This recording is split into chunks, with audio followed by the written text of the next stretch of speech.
Fíjense lo que era el sueño de Macri para el segundo semestre, que se ha postergado por completo.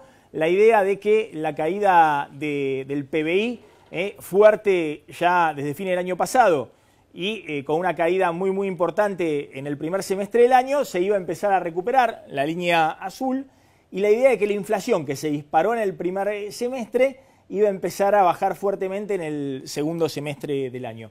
Bueno, este cruce con el cual soñaba Macri de un PBI para arriba y una inflación para abajo en el segundo semestre, se ha corrido, muchos dicen por lo menos, casi un semestre. Es decir, es para esperarlo o hacia finales de este año o principios del 2017.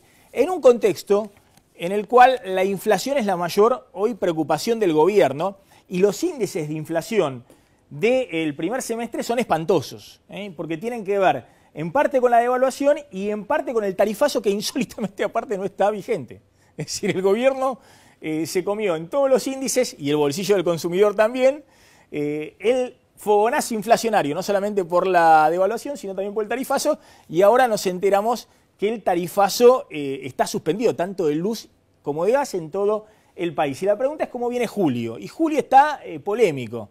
Algunos dicen que va a estar más cerca de 2% que de 3%, pero otros dicen que va a seguir alrededor del 3% el índice de inflación de julio. De todas maneras, son índices de inflación muy elevados. Para que tengan una idea, ya en el primer semestre del año hay 30% de inflación.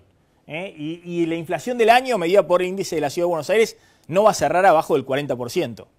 Ya están jugados gran parte del año.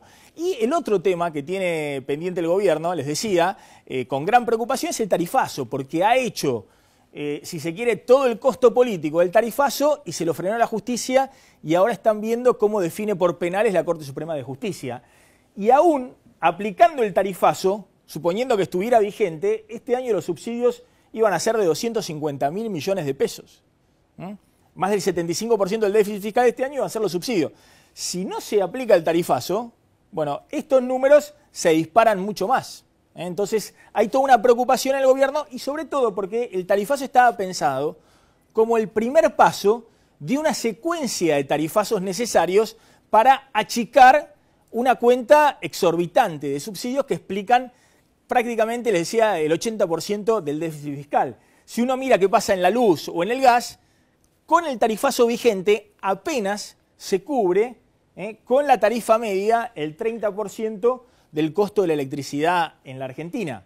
Es decir, que acá había todavía pendiente un aumento al día de hoy del 170%, si estuviera vigente el aumento de la luz. Si esto se posterga el año que viene, el aumento necesario va a ser todavía mayor. Lo mismo en transporte para el área metropolitana, todavía estaba pendiente un tarifazo del 100%, porque se cubre con la tarifa solo el 50% del subsidio, y se equilibraba más en gas, pero todavía hacía falta otros aumentos por delante. Entonces la discusión en el gobierno es: pagamos todo el costo político, la economía no arrancó, sigue en recesión, la inflación no bajó, y resulta que ni siquiera pudimos dar la señal de que el tarifazo está vigente. Y todo este enjambre, digamos, de medidas y de consecuencias en la economía lleva a que Argentina hoy de nuevo, por la disparada inflacionaria, está cara en dólares. Es decir, Macri entra al nuevo ciclo político-económico después de la devaluación con atraso cambiario. A diferencia, el dólar de hoy de 15,10, 15,20 es un dólar muy similar al de diciembre del 2013, de 15 pesos, que era el dólar que la llevó a Cristina después a devaluar a los poquitos meses con Kicillof en el 2014. Y es un dólar muy lejano al dólar de 20 pesos al día de hoy, con el cual asumió Cristina su primer mandato en diciembre del 2007, lo que se llama el colchón cambiario, y el dólar de 25, el dólar súper alto que le permitió a Kirchner despejar todo el escenario. Es decir, vos estabas tranquilo, no había que atajar penales en la aduana para frenar importaciones porque no iban a entrar, porque las importaciones eran carísimas. Y la producción nacional volaba, porque se podía exportar a cualquier parte. La pregunta es si con este escenario es el momento para plantear la reconversión productiva, con atraso cambiario, recesión e inflación, con sectores que generan mucho empleo, es por ejemplo el caso del sector textil, y que discutir si ese empleo se puede reubicar o no hoy en otro lado, por ahí genera mucha polémica y más inquietud política y social.